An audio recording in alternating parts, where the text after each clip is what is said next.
அண்மை செய்தியை பார்த்து வருகிறோம். திருப்பூர் பழைய பேருந்து நிலையம் அருகே டாஸ்மாக் கடையின் பூட்டை உடைத்து மதுபானம் திருடப்பட்டிருக்கிறது. டாஸ்மாக் கடையில் பணத்தை எடுக்காமல் மது பாட்டில்களை மூட்டை கட்டி மதுப்பிரியர் எடுத்துச் சென்ற நிலையில் கைரேகை நிபுணர்கள் உதவியுடன் போலீசார் விசாரணை மேற்கொண்டு வருகிறார்கள். அந்த காட்சிகளையும் பார்த்து வருகிறோம். விவரங்களோடு இணைகிறார் எமது செய்தியாளர் பூபதி. விவரங்களை வழங்கலாம். வணக்கம். அதாவது திருப்பூர் பழைய பேருந்து நிலையம் அருகில் இருக்கக்கூடிய மதுபான கடையில் நள்ளிரவு ஒரு மர்ம நபர் அந்த பூட்டை இரும்பு கம்பியால் உடைத்து உள்ளே சென்றுள்ளார். தொடர்ந்து அந்த மர்ம நபர் சுமார் 13 நிமிடங்கள் அந்த மதுக்கடையின் உள்ளே இருந்ததாக கூறப்படுகிறது காவல்துறை வட்டாரத்தில்.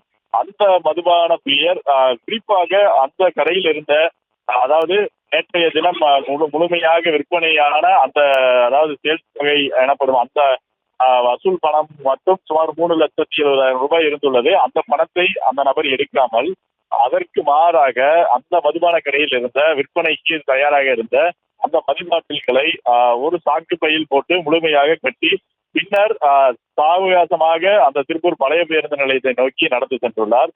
தற்பொழுது இந்த திருடு போன அந்த மதுபான கடையில் கைரேகை நிபுணர்கள் மற்றும் திருப்பூர் தெற்கு காவல்துறையினர் தொடர்ந்து கண்காணிப்பு கேமரா காட்சிகள் உதவியுடன் தொடர்ந்து ஆய்வு செய்து வருகின்றனர். இந்த சம்பவம், அதாவது திருப்பூர் பழைய பேருந்து நிலையத்தை பொறுத்தவரை 24 மணி நேரமும் காவல்துறை கட்டுப்பாட்டில் உள்ளது. குறிப்பாக ஒரு 100 அடி தொலைவில் இருக்கக்கூடிய அந்த மதுபான கடையில் இது போன்ற ஒரு சம்பவம் நடந்தது பெரும் அதிர்ச்சியை ஏற்படுத்தியுள்ளது. காவல்துறையினர் தொடர்ந்து ரோந்துகளை, அதாவது மாநகர் பகுதியிலும் பழைய பேருந்து உள்ளிட்ட மக்கள் அதிகமாக இருக்கக்கூடிய பகுதிகளில் 24 மணி நேரமும் ரோந்தை அதிகப்படுத்த வேண்டும் என்பதே அனைவரின் கோரிக்கையாக உள்ளது. விவரங்களுக்கு நன்றி பூபதி.